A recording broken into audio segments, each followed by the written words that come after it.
The Whispering Woods. There was a boy named Ethan who loved challenges.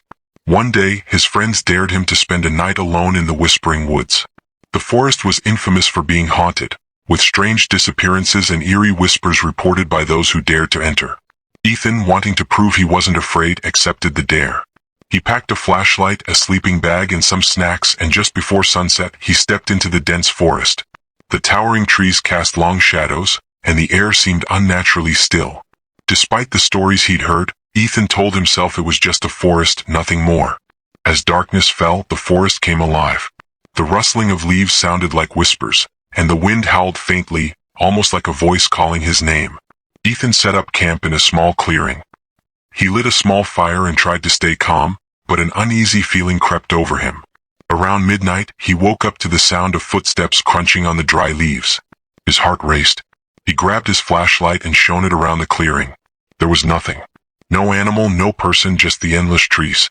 "Who's there?" he called out, his voice trembling. No answer. Just the whispers, louder now, circling him. He lay back down, telling himself it was just his imagination. But the whispers didn't stop. They seemed to grow closer, forming words he couldn't quite make out. Suddenly he heard a loud crack, like a branch snapping underfoot. Ethan sat up, shining his flashlight toward the sound. For a split second, he saw a shadow dart between the trees. It was humanoid but too tall, with glowing eyes that stared back at him before vanishing. Fear gripped him. He decided to leave the clearing and find a way out of the forest. As he walked, the trees seemed to close in around him, their branches reaching like skeletal hands. The whispers followed him, growing louder and clearer. "Leave. Leave now," they said. Ethan stumbled upon an old, abandoned hut hidden among the trees. The door was slightly ajar, creaking as it swung in the wind.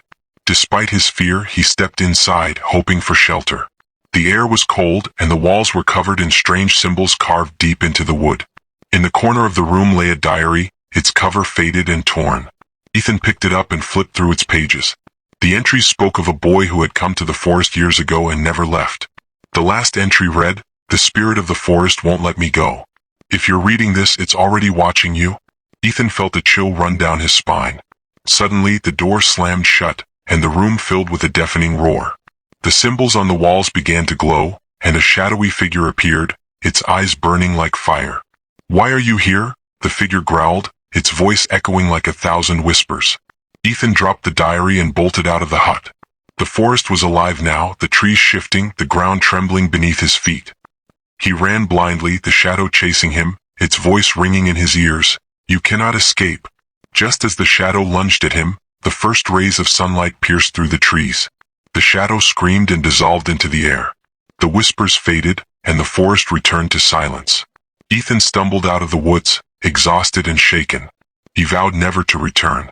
But as he reached home, he noticed the diary was in his bag. He didn't remember taking it. When he opened it, the pages were blank except for one line. "The forest never forgets." Shino was a curious 16-year-old boy known for his love of adventure. One cold November night, he decided to prove his bravery by exploring the woods alone. Tales of strange sightings and eerie sounds had been circulating among the villagers, but Shino laughed them off as mere superstitions. Armed with a flashlight and his phone, he set out toward the woods. The moon hung high, casting a silver glow over the trees. Leaves crunched beneath his boots as he ventured deeper, the village lights disappearing behind him. As he walked, Shino noticed the woods seemed alive. The wind whispered through the trees and shadows danced around him. He shook his head, dismissing his unease. "Just the wind," he muttered. About 20 minutes in, Shino came across an old, abandoned well. It was surrounded by moss-covered stones, and the area reeked of dampness. Intrigued, he leaned over to peer inside. The flashlight beam revealed nothing but darkness. Suddenly, a faint sound reached his ears, like someone whispering his name. "Shino?" He froze, his heart pounding. He swung the flashlight around, but there was no one there. "Must be my imagination," he said, forcing a chuckle. But as he turned to leave, the whisper grew louder.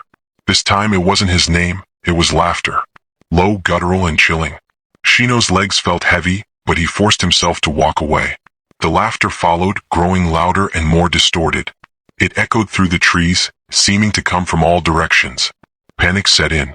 Shino broke into a run, the beam of his flashlight bouncing wildly. He stumbled over roots and rocks, the laughter never ceasing. Then out of nowhere he tripped and fell hard, his flashlight rolling away. Lying on the ground, Shino looked up and froze. Standing just a few feet away was a figure cloaked in shadows. Its form was indistinct, shifting like smoke. But its eyes, glowing a fiery red, were locked onto him. Who are you? Shino stammered, his voice barely a whisper. The figure didn't respond. Instead, it began to move closer, its presence suffocating. Shino scrambled backward, his hands clawing at the dirt. Stay back, he yelled. The figure stopped and tilted its head as if studying him. Then, in a voice that seemed to come from everywhere and nowhere, it spoke. You shouldn't have come here, Shino. Shino's blood ran cold. How did it know his name? Gathering his courage, he grabbed a nearby stick and swung it at the figure. But the stick passed through it as if it were made of air. You cannot fight what you do not understand, the figure said, its tone almost amused. Desperate, Shino remembered the flashlight. He crawled toward it and grabbed it, aiming the beam at the figure. To his surprise, the light caused the figure to waver, its form flickering like a dying flame. Realizing this was his chance, Shino got to his feet and kept the light trained on the figure. Step by step, he backed away, the figure retreating into the shadows. Leave this place and never return, it hissed before vanishing completely. Shino didn't need to be told twice. He ran as fast as his legs could carry him, not stopping until he was back in the safety of his home. Breathless and trembling, he locked the door behind him. For the rest of the night, he stayed awake, the glowing red eyes burned into his memory. The next day, Shino told his friends about the encounter. Some laughed, others were skeptical, but a few believed him. From that night on, Shino never ventured into the woods alone again. The villagers, hearing his story, avoided the area near the old well, calling it the cursed spot. As for Shino, he realized that sometimes, the scariest things aren't the ones we can see, but the ones that see us. The evening air was thick with the scent of pine and damp earth as the four friends pulled their SUV up to the old creaky cabin deep in the woods. Chris and Lily, an adventurous young couple, and Jake and Emma, their slightly more cautious friends, had planned this getaway for months. They needed a break from their hectic lives, and this secluded spot promised the perfect escape. The sun dipped below the trees, casting long shadows across the forest. As they unpacked their things, Emma glanced nervously at the darkening woods, the silence broken only by the distant call of an owl. Are you sure this place is safe? She asked, half joking. Chris laughed and grabbed the flashlight from the back seat. We'll be fine. It's just a little spooky, that's all. The first night was uneventful. They told stories around the fire, drinking warm cider and sharing laughs. But as the hour grew late, the wind picked up and a low creak from somewhere in the cabin made Emma's skin crawl. She whispered to Jake, who shrugged it off, muttering, "Old cabin, old wood. It's nothing." The next morning, Lily was the first to notice the strange marks. They were faint, claw-like scratches, carved into the wood of the bedroom door. Chris tried to convince her they were from an animal, but when Emma found matching scratches on the outside wall, a sense of unease settled over the group. I think we should leave, Emma insisted as her voice cracked. The forest outside seemed deeper, more suffocating. But Chris, determined not to ruin the trip, refused. It's probably just an old raccoon or something. We're overthinking it. That night, when they were settling into their respective beds, an ear-splitting scream broke through the stillness of the forest. Lily bolted upright, her heart hammering in her chest. Chris was already out of bed, flashlight in hand, his face pale. The sound had come from the woods just past the clearing. Don't go out there, Emma whispered, grabbing Jake's arm. But before he could respond, Chris had already vanished into the dark, the beam of his flashlight cutting through the black. Chris? Lily's voice echoed into the night. Seconds later, the light flickered, then went out. Silence. Let's go after him, Jake said, his voice tight, a mixture of fear and resolve. They grabbed their coats and rushed outside, the cold air biting their skin as they plunged into the shadows. The trees closed in around them, branches clawing at their clothes. Then they found him. Chris was standing in the clearing, eyes wide with terror. His mouth opened, but no sound came out. He pointed toward a figure at the edge of the forest, tall and unnaturally thin, with eyes that glowed an otherworldly red.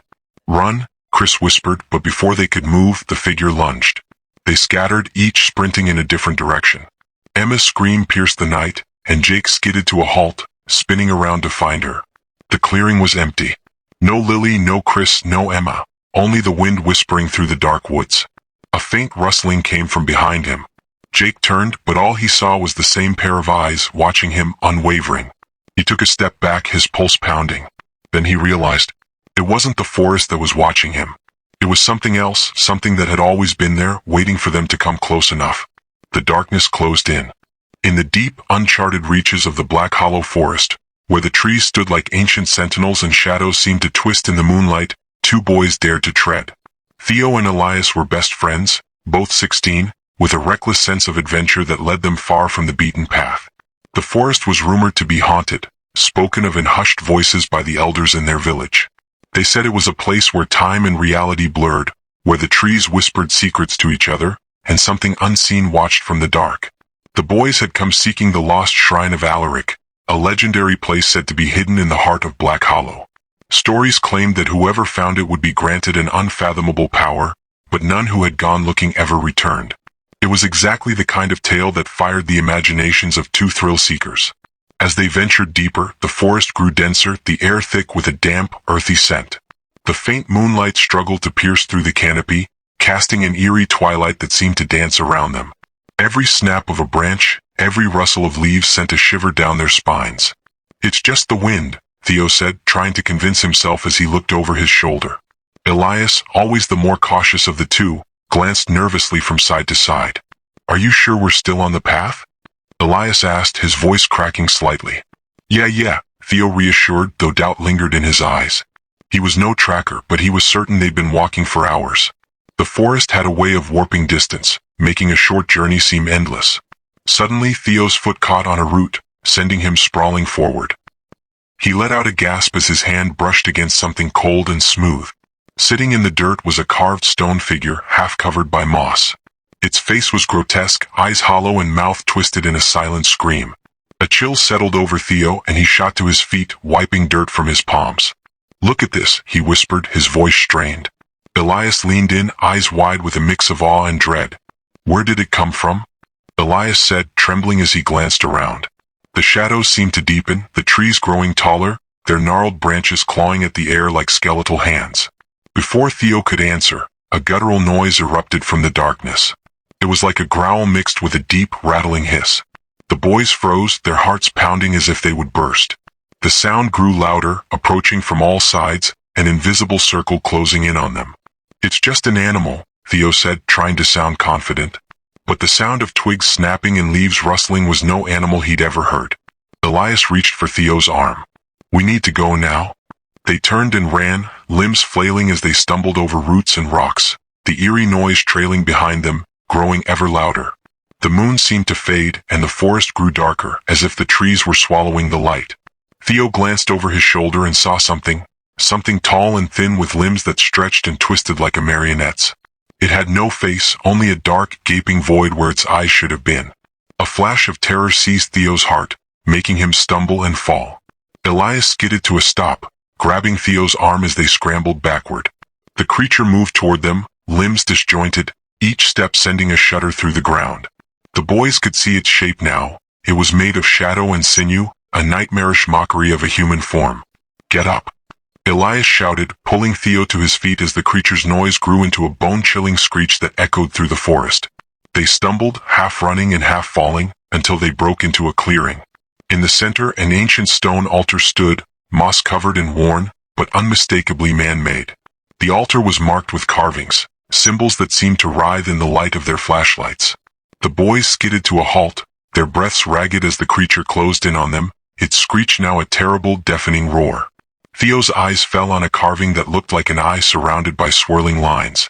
Before he could think, he reached out and traced it with his fingers. Suddenly, the altar trembled, and the forest seemed to hold its breath. The creature let out one last, agonizing shriek before collapsing into the shadows from which it had emerged. The boys stood, panting and staring as the silence of the forest returned, broken only by their shaky breaths. The moon shone down on the altar, illuminating the symbols that now seemed still and lifeless. Did we make it stop?" Elias whispered, eyes wide with disbelief. Theo, too shaken to reply, simply nodded. But as they stood in that clearing, the stillness of the forest was broken by a soft, wheezing voice that whispered from somewhere deep in the woods, too close, too familiar. "You shouldn't have come here." They didn't wait to see what would come next. They ran, and the forest seemed to part before them, the path suddenly clear. The shadow had been banished for now, but the boys knew it wouldn't be the last time they would hear that voice. They had awakened something in the heart of Black Hollow, something that waited in the dark, a promise that one day they would return. Of course, I understand. Let me create a different story with a darker, more suspenseful tone. The Hollow Grove. Sophie and Ben were siblings, but in many ways they were polar opposites. Sophie was the daring one, her eyes always seeking out the hidden, the forbidden, the mysterious. Ben, the younger of the two, was cautious. He loved to read about adventure, but he never wanted to be in one himself. Yet, when Sophie's eyes sparkled with excitement and she whispered, "Let's go to the Hollow Grove," he knew he'd never be able to say no. The Hollow Grove was a forest at the edge of the town, shrouded in stories of things that moved in the dark and whispers that promised death. No one went there, not even the bravest of the older kids. It was said that in the center of the grove, a deep, hidden pit lay waiting, and those who got too close would disappear into its shadows, never to be seen again. But the day they went, the air was still and heavy. A warm autumn sun was beginning to set, casting long golden shafts of light through the thinning trees. Sophie held a flashlight, its beam jittering with her excitement. "Come on, Ben. I swear it's just an old legend. We'll be fine." Ben followed reluctantly, his heart drumming in his chest like a warning. The forest around them grew denser, the path winding and twisting as if the trees themselves had conspired to hide their way. With each step, the light of the sun dwindled and the shadows deepened, and the chirps of birds and rustles of small animals seemed to fall silent. A suffocating quiet took hold, broken only by the crackling of their footsteps on the underbrush. Suddenly Sophie stopped. "Did you hear that?" she whispered. Ben's blood chilled as he strained to listen. There was a faint sound, almost like the faint rustling of cloth, followed by the soft, tinkling laughter of a child. But it didn't sound joyful. It sounded wrong. "Let's go back," Ben said, his voice barely audible. But Sophie's eyes were wide and shining with an unspoken challenge. "No, we're so close." Before Ben could respond, a shadow flickered through the trees. His stomach clenched as he looked around, but there was nothing. Sophie was already moving forward, her silhouette framed by the weak light from the setting sun. His fear grew stronger, an unrelenting pulse in his veins, but he forced his legs to follow.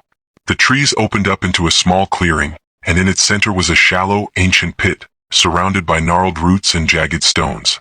The air was colder now, thick with the scent of earth and something else, a metallic, almost sickly sweetness. Sophie shone her flashlight around the clearing, and for a moment, everything was bathed in a pale, ghostly glow. Then Sophie's breath caught in her throat. She pointed at the edge of the pit, and Ben's heart stopped. There, half hidden in the dirt, were small, delicate fingers reaching up as if trying to escape. The soil around them moved as though something was shifting beneath. "Help me," a voice whispered from the darkness, small and fragile but unmistakably human. Ben grabbed Sophie's arm. "We need to go now." But before she could respond, the ground by the pit shifted violently. A figure emerged, its limbs twisted and bent at unnatural angles. It was small, childlike, but its skin was cracked and pale, with eyes that gleamed wet and black. Its mouth stretched wide in a grotesque grin, revealing teeth like shards of glass. Sophie screamed, the sound raw and full of terror, as Ben pulled her away. They ran, stumbling over roots and brambles, the forest now alive with whispered cries and the sickening, wet sound of something following behind them. The trees seemed to close in, their branches clawing at their faces, the low hum of the forest deepening into a roar. The moon had risen, bathing the woods in silver light, and the clearing was just a distant memory.